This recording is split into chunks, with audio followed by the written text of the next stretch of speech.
Pelaku maksiat terhalangi dari ketaatan. Gara-gara dia bermaksiat, dia tidak melakukan ketaatan.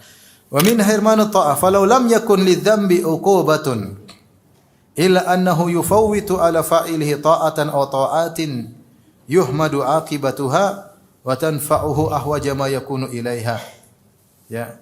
Kalau seandainya tidak ada dampak buruk dari maksiat kecuali maksiat tersebut membuat dia terhalangi dari melakukan ketaatan. Kadang satu ketaatan, kadang ketaatan yang banyak, yaitu efek domino. Gara-gara satu maksiat ini dia terhalangi satu ketaatan, akhirnya berlanjut ketaatan-ketaatan yang lain juga terhalangi. Seandainya waktu misalnya gampang, seorang nonton film Korea. Film Korea berapa menit biasanya? Saya ingin tahu. Film Korea berapa menit? Berapa menit? Jangan pura-pura tidak tahu. Film Korea berapa menit? 60 menit. Taruhlah 60 menit ya. 60 menit dia duduk nonton Korea. Seandainya dia gunakan untuk baca Quran, tentu ada dia terhalangi dari maksiat, terhalangi dari ketaatan. Gara-gara nonton apa? Maksiat. 1 jam hilang, seandainya digunakan untuk ketaatan, maka ini sudah cukup seorang hendaknya meninggalkan maksiat. Karena dengan maksiat tersebut dia terhalangi dari ketaatan yang harusnya dia bisa dilakukan di waktu tersebut. Yang jadi masalah, ketaatan yang terhalangi darinya terkadang bukan satu ketaatan, tapi ada efek domino. Ada ketaatan-ketaatan lain yang akhirnya terhalangi gara-gara satu maksiat ini. Maka Ibnu Qayyim, seorang yang berakal, seandainya tahu bahwasanya dampak dari maksiat cuma satu ini saja, maka sudah cukup dia meninggalkan maksiat. Karena ketaatan ini luar biasa dampaknya di akhirat kelak, di dunia maupun di akhirat. Dan dia butuh dengan ketaatan tersebut di saat-saat dia sangat butuh kepada kebaikan itu di akhirat kelak. Ternyata ketaatan tersebut tidak dia lakukan. Fa inna dzamba yasuddu fa'ilahu an ta'atin takunu badalahu. Sungguhnya maksiat menghalangi seorang dari melakukan ketaatan yang harusnya dia lakukan ketaatan, dia malah melakukan apa? Maksiat. Wa ma yakfil 'asi uqubata ma'siyati hatta yasuddahu an ta'atin yu'aqabu aidan ala fawatiha. Ya. Sungguh sudah cukuplah bagi seorang pelaku maksiat, dia melakukan maksiat maka dia dihukum ya, selain terhalangi dari ketaatan, dia juga dikasih hukuman akibat tidak melakukan ketaatan tersebut. Wa yaqta'u alaihi aidan tariqa ta'atin ukhra, dan juga akhirnya membuat dia terhalangi dari ketaatan yang lain. Wa ukhra, dan kemudian ketaatan yang lain. Yang ketiga wa rabi'ah, dan ketaatan yang keempat juga terhalangi. Tsumma khamisah, ketaatan yang kelima juga terhalangi gara-gara satu maksiat. Wa halumma jarra, dan seterusnya. Jadi satu maksiat terkadang efek domino. Terkadang efek domino. Maksudnya harusnya seorang misalnya dia 1 jam dia baca sesuatu, dia baca Quran, maka kemudian dari baca Quran tersebut dia baca mungkin tertarik untuk sedekah gara-gara ada ayat tentang sedekah atau silaturahmi, akhirnya dia melakukan ketaatan yang berikutnya. Ya. Mungkin akhirnya malam dia sholat malam karena dia tadi sebelum tidur baca apa? Al-Quran, akhirnya malam dia sholat malam, akhirnya dia sholat subuh. Coba kalau dia nonton maksiat, ketaatan lewat semua. Dia tidur, sholat malam enggak sholat malam, subuh lewat, sholat duha. Salat subuh di waktu apa? Duha.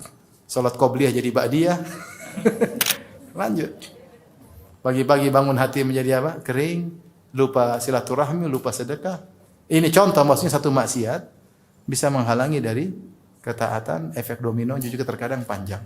Fayanqatu alaihi bidzambi ta'atun katsira. Gara-gara satu dosa, maka terputus darinya rantai ketaatan yang panjang. Kullu wahidatin minha khairun lahu minad dunya wa ma 'alaiha.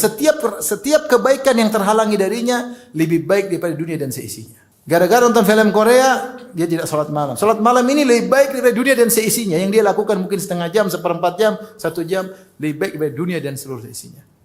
Salat subuh di masjid, salat qobliyah subuh yang dia lakukan akhirnya terhalangi. Yang kedua qobliyah subuh ini lebih baik daripada dunia dan seisinya. Apalagi salat subuh berjamaah.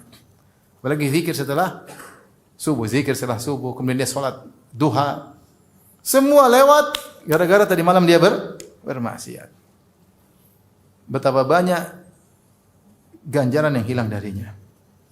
Fayafutuhu al-ajr ma'a hamli al-wizr, maka pahala luput darinya dan dia harus memikul dosa. Wa tatadha'afu fi haqqihi al-uqubah. Wa hadza karajulin, dan kemudian hukuman semakin bertumpuk padanya. Wa hadza karajulin akala aklatan aujabat lahu maradatan tawilatan mana'atu min iddati akalatin atyaba minha. Ini gambarnya sederhana kata Ibnu Qayyim, seperti seorang makan suatu racun bikin dia sakit. Gara-gara dia sakit dia enggak bisa makan yang enak-enak yang baik-baik sekian lama. Kira-kira seperti itu. Ketika dia bermaksiat, terhalang dari banyak kebaikan-kebaikan yang lain. Intinya dia jadi terhalangi. Allah bikin dia terhalangi dari kebaikan-kebaikan yang lain. Gara-gara satu maksiat yang dia lakukan. Bagaimana kalau berbagai macam maksiat? Al-Hasan Al-Basri berkata, "Inna min thawabil hasanatil hasanata ba'daha." Di antara balasan kebaikan adalah kebaikan yang selanjutnya. Orang melakukan kebaikan, Allah berikan dia untuk lanjut ke kebaikan berikutnya. Wa min uqubati sayyi'ati sayyi'ata ba'daha. Hukuman terhadap keburukan adalah keburukan yang selanjutnya dia lakukan. Fal abdu illam yashghal nafsahu bil haqqi wa illa shaghalathu bil batil.